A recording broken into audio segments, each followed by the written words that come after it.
Olá, seja bem-vindo, seja bem-vinda novamente. Vamos continuar. Estamos aqui no nosso terceiro módulo em Direito do Trabalho 2 e a gente está conversando sobre a ideia de direito coletivo do trabalho, né? E no primeiro módulo a gente conversou sobre sindicato, sobre a liberdade de associação. No segundo a gente conversou um pouco sobre a negociação coletiva, sobre essa ideia de para que serve o sindicato, né? E agora a gente chega num seguinte impasse. Tentamos uma negociação coletiva, essa negociação coletiva não deu certo.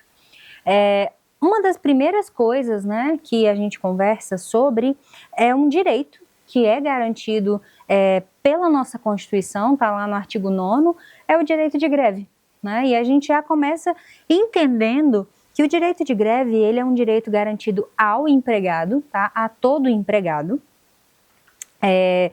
E os trabalhadores devem decidir sobre a oportunidade e sobre os interesses que eles querem defender em relação a essa greve, né? A paralisação que eles vão fazer, né? No entanto, também, né, o nosso artigo 9º, ele também faz a ressalva de que eventuais abusos cometidos serão responsabilizados nos termos da lei, né? Então, a greve, ela é um direito, é uma possibilidade, a nossa Constituição garante isso, mas ela não pode ser excessiva. E a gente vai conversar um pouquinho sobre essas ideias aqui agora, tá? Ainda que ele seja considerado legítimo, né, a suspensão da prestação de serviços, né, ao empregador, o objetivo da greve, o objetivo dessa paralisação é, de algum modo, reivindicar condições, né, melhores condições de trabalho, melhores condições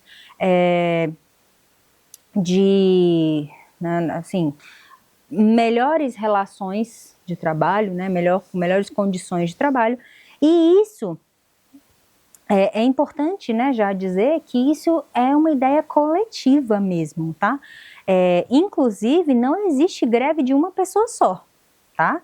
Não existe dizer que sou um funcionário só, eu vou fazer greve. Não inventa, porque se você fizer isso, é muito provável que você seja demitido por justa causa, porque vai dar abandono de emprego, né? Porque não existe greve de uma palavra só.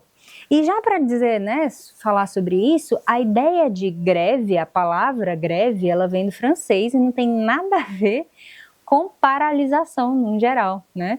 Greve, a palavra greve vem do francês, grève, é cascalho, é pedra, né? A ideia é que antes da canalização do Rio Sena, em Paris, existia a Place de Grève, e lá era um ponto de encontro de trabalhadores que buscavam emprego, né? E normalmente os trabalhadores, quando eles paravam de trabalhar por alguma reivindicação, eles se reuniam nessa praça, e aí esse termo começou a ser usado para falar das interrupções de trabalho, né? Se começava ali a falar de greve, porque eles iam para a praça para reivindicar melhores condições de trabalho. Então, na verdade, essa palavra é uma palavra do francês, que significa cascalho ou pedra, e não tem nada a ver com paralisação, mas pelo uso, né, se atribuiu essa palavra aí. Bom, quando se tenta uma negociação coletiva de algum modo, e os trabalhadores não conseguem, né, não alcançam o que eles pretendiam nessa negociação coletiva, eles podem deflagrar essa greve. Entretanto, existe um prazo de antecedência para que a greve comece. Tá? Então, o sindicato, ele vai ter que fazer uma notificação à entidade patronal, né, ao empregador, avisando que esses interessados, os sindicalizados ali, vão entrar em greve, vão deflagrar uma greve, tá? E aí, essa greve, ela vai ser convocada a partir da Assembleia Geral, né? Agora a gente está num recente momento em que os professores da educação pública estão em greve, né? E como que essa greve ela começa, né? O sindicato dos professores reúne os professores, faz uma reunião, avisa, fala assim, olha, professores, venham para a reunião venham para a gente poder conversar sobre as possibilidades ali de melhorias de trabalho. Ok, marca um dia, vai para uma assembleia, nessa assembleia fazem uma votação e a maioria decide se quer entrar em greve ou não.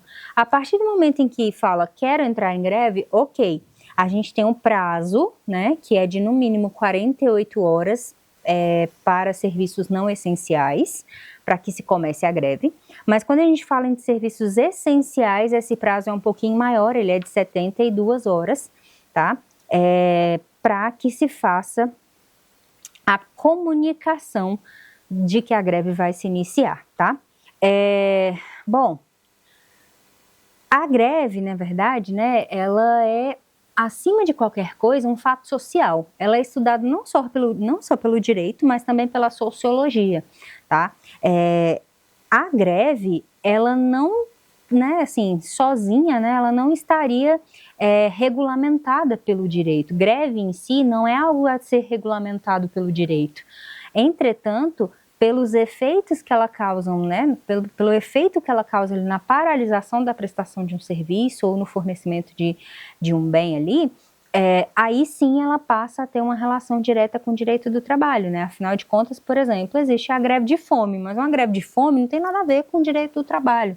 Então, o termo greve em si, ele não faz parte do direito trabalhista no geral, mas o direito de greve, né, passa a ser acolhido pela nossa Constituição a partir do momento em que se entende que, sim, é uma forma legítima de um empregado conseguir conversar, né, negociar com o seu empregador, tá?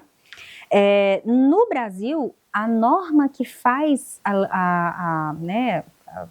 estabelece, que faz a definição do direito de greve é a 7783, né, de 89, e ela define lá a greve como essa suspensão coletiva, temporária, pacífica, total ou parcial da prestação de serviços ao empregador, tá? Então, existe aí, né, a suspensão coletiva, então vamos prestar atenção nessa definição, tá? A suspensão coletiva, como eu falei, não é de uma pessoa só.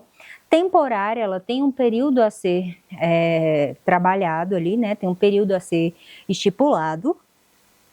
Pacífica, então, né, não se pode ali exagerar, qualquer exagero vai ser punido com o devido rigor legal, né, de acordo com a nossa própria Constituição.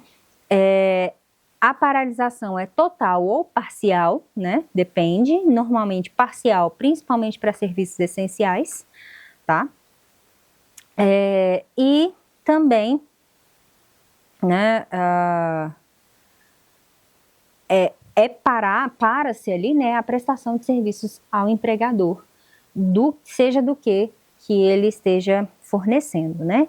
Claro, como eu falei agora, a gente precisa prestar atenção na ideia de serviços essenciais.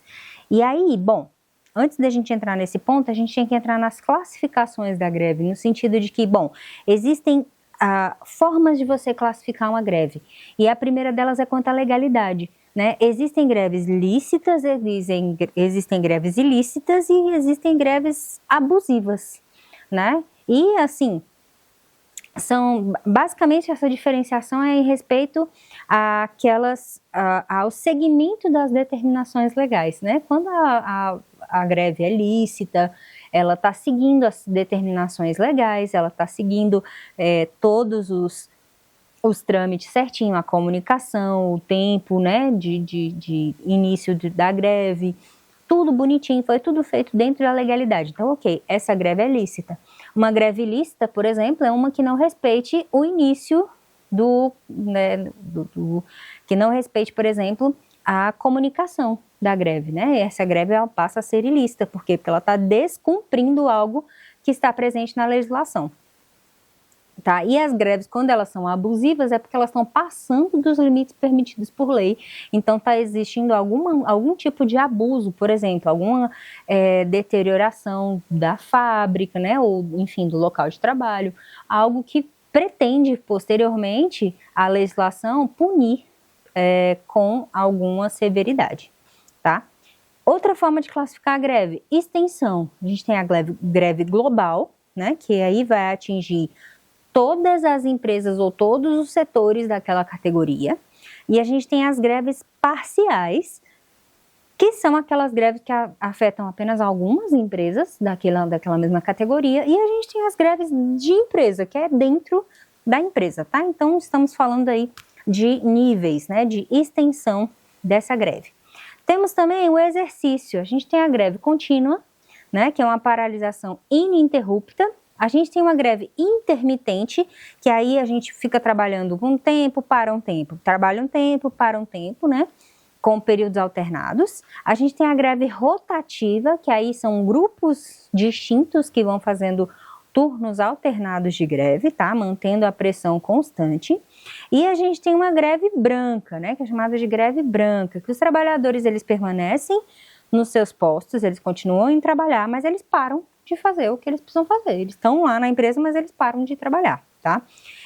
Essa ideia também é chamada, né, também tem uma noção aí de greve de operação tartaruga, que é quando os empregados eles passam a trabalhar de forma muito lenta, né, ou então, por exemplo, a greve com cumprimento excessivo de normas, que se chama de greve de zelo. Então, se eu tenho uma burocracia para cumprir, eu vou cumprir toda a burocracia possível só para enrolar. Esse tipo de procedimentos, né, eles não são considerados greve, tá? Porque não há uma suspensão do trabalho. Então, para ser considerado greve, tem de se ter ali uma suspensão do trabalho, tá? Bom,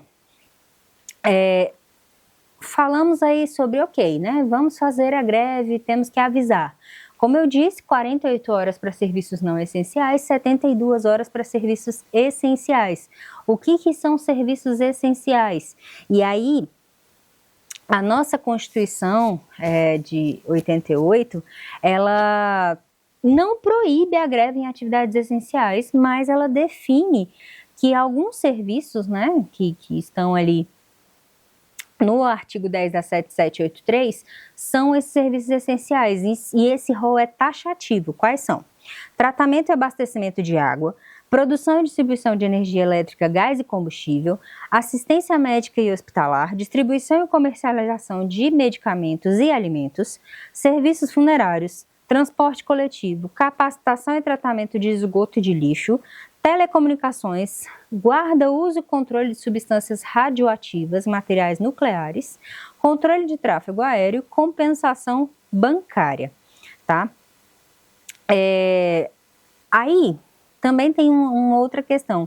Atividades como serviço bancário, exceto a compensação, comunicação, exceto a parte de telecomunicações, carga e descarga, escola e correios, deixaram aí recentemente de integrar as atividades consideradas essenciais, tá? Embora hoje ainda a gente escute dizendo, não, mas escola é serviço essencial. Não mais, tá? Já houve aí a modificação de que escola não é considerado um serviço essencial, embora seja, a gente saiba que é um serviço muito importante.